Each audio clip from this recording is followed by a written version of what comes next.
भाई बहन का रिश्ता बहुत अटूट होता है। बचपन में वह न केवल साथ पढ़ते हैं, खेलते हैं, बल्कि साथ साथ आगे भी बढ़ते हैं। यही एक वजह भी है कि दोनों जीवन की अच्छी बुरी घटनाओं के साक्षी बन जाते हैं। मेरे भाई के साथ भी मेरा रिश्ता ऐसा ही है। वह भले ही मुझसे 2 साल छोटा है, लेकिन इसके बाद भी हम दोनों बहुत अच्छे दोस्त हैं। आप उसे मेरा बेस्ट फ्रेंड कह सकते हैं। वह मेरी सुरक्षा करता है, तो मैं उसे सही सलाह देने का काम करती हूँ। आप कह सकते हैं कि हमारे बीच मनमुटाव जैसी कोई भी चीज़ नहीं है। हम दोनों ही एक दूसरे के साथ हर बात शेयर करना पसंद करते हैं। लेकिन एक घटना के बाद हम दोनों का रिश्ता बुरी तरह से खराब होने लगा। कुछ लोगों की गलत सोच ने हमारे बीच दूरियां पैदा करनी शुरू कर दी थी। दरअसल एक दिन हम अपनी नानी के घर गए थे, जहाँ किसी खास मौके की वजह से परिवार के सभी रिश्तेदार इकट्ठा हुए थे। मेरे पति बिजनेस के सिलसिले से बाहर गए हुए थे। यह सभी रिश्तेदारों के बीच उत्साह का मौका था। सभी खुलकर इस पल का आनंद ले रहे थे।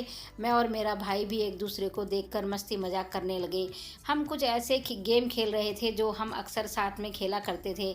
हालांकि मैंने बहुत बार ऐसा भी महसूस किया कि लोग हमारी बॉन्डिंग को देख जलते हैं। उस दिन रात ज़्यादा होने की वजह से कुछ रिश्तेदार वहीं रुकने लगे। घर में 2 बेड थे और सोने वाले 6 लोग। ऐसे में हमने घर के बड़ों को ऊपर बिस्तर पर सोने के लिए कहा और हम नीचे चटाई बिछाकर सोने लगे। चटाई भी एक ही थी, तो मैंने और मेरे भाई ने यह तय किया कि हम एक साथ ज़मीन पर ही सो जाएंगे। हम इस बात से बहुत खुश थे। हमने रात भर बातचीत की। एक दूसरे को हम अपनी अपनी ज़िंदगी के बारे में सब कुछ बताने लगे। इसी बीच मेरा भाई भी मुझे उस लड़की के बारे में बता रहा था जिसे वह पसंद करता था। हमारी बात चल ही रही थी कि कुछ देर बाद मेरी माँ ने मुझे अकेले में बुलाया और कहा कि सारे रिश्तेदार हम दोनों के बारे में कुछ अजीब तरह की बातें कर रहे हैं। माँ ने मुझसे कहा कि कुछ लोग कह रहे हैं कि मैं बहुत बड़ी हो चुकी हूँ और शादीशुदा भी हूँ। ऐसे में मैं अपने भाई के साथ एक ही बिस्तर पर कैसे सो सकती हूँ। ऐसी बातों ने मुझे बहुत ज़्यादा आश्चर्यचकित कर दिया। थोड़ी देर बाद मैंने देखा कि मेरी सास दूसरे कमरे में जाकर कुछ कर रही हैं। वह मेरे पति से बात कर रही थी और उन्होंने मेरे पति को यह सारी बात बताई। वो कह रही थी कि कैसे मैं अपने भाई के साथ इस तरह से एक बिस्तर शेयर कर सकती हूँ, जबकि अब मैं शादीशुदा हूँ। इन बातों ने मुझे अंदर तक हिला कर रख दिया था। इन सभी बातों को सुनकर मेरा भाई भी बहुत ज़्यादा उदास था। उसे भी पिताजी ने बहुत सी बातें सुनाई थी। उसके बाद हम दोनों को अच्छा महसूस नहीं हुआ, यहाँ तक कि हम दोनों एक दूसरे से नज़रें भी नहीं मिला पा रहे थे। इस घटना ने हमारे रिश्ते को पूरी तरह खराब कर दिया। हम कई हफ्तों तक ना एक दूसरे से मिले और ना ही किसी तरह की बात की। हालांकि अब हम धीरे धीरे बात करना शुरू कर रहे थे, लेकिन अब हमारे रिश्ते में उस तरह का बॉन्ड नहीं है। हम एक साथ उस तरह से नहीं रहते हैं जैसे पहले रहा करते थे। उस एक घटना ने हम दोनों को पूरी तरह से बदल दिया। हम जानते हैं इस पूरी घटना ने हम दोनों को ही बुरी तरह प्रभावित किया है, लेकिन अगर हम दोनों एक दूसरे से बात नहीं करेंगे तो हमारे दिमाग से यह बात कभी निकलने वाली नहीं है।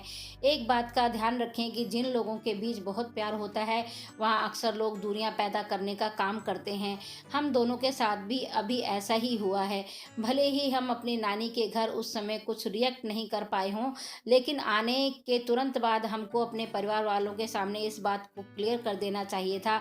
उन्हें बताया देना चाहिए था कि हम दोनों के बीच कितना प्यार है, हम कैसे एक दूसरे को सपोर्ट करते हैं। यही नहीं, इस पूरी सिचुएशन के बारे में अपने पति से भी बात करनी चाहिए थी। ऐसा इसलिए क्योंकि उनका सच जानना बेहद ज़रूरी था, ताकि हम दोनों का रिश्ता कभी खराब ना होता। आप सब लोग क्या सोचते हैं इस कहानी के बारे में? अपने विचार ज़रूर बताइएगा। मेरा मानना तो ये है कि समाज के कुछ पहलुओं को नज़रअंदाज नहीं करना चाहिए। आज के ज़माने को देखते हुए वही करना चाहिए जो सही हो। आप कितनी भी सफाई क्यों ना दें, पर लोग नहीं सोचते, क्योंकि इस समय ऐसी घटनाएं घट रही हैं जो कभी सुनी भी नहीं थी। बाप बेटी अकेले अगर रह जाएं तो बेटी भी अपने आप को सुरक्षित महसूस नहीं करती। बहुत से घरों की घटनाएं सुनने में आती हैं। एक मछली पूरे तालाब को गंदा कर सकती है। किसी के साथ कोई ऐसी वैसी घटना हो जाए जो कि एक पवित्र रिश्ता था, पवित्र रिश्ता माना जाता था, तो लोगों का विश्वास सभी से उठ जाता है। तो समाज में रहो पर समाज को नज़रअंदाज भी मत करो। ये मेरे अपने विचार हैं। आप क्या सोचते हैं? इस कहानी को आपने सुना तो आपके क्या विचार हैं? क्या सोचते हैं आप? कमेंट ज़रूर कीजिएगा। वीडियो देखने के लिए आपका बहुत बहुत धन्यवाद। इसी तरह की वीडियोज़ अगर आप पसंद करते हैं तो मैं ऐसी वीडियोज़ लाती रहूँगी। वीडियो को लाइक और चैनल को सब्सक्राइब ज़रूर कीजिएगा।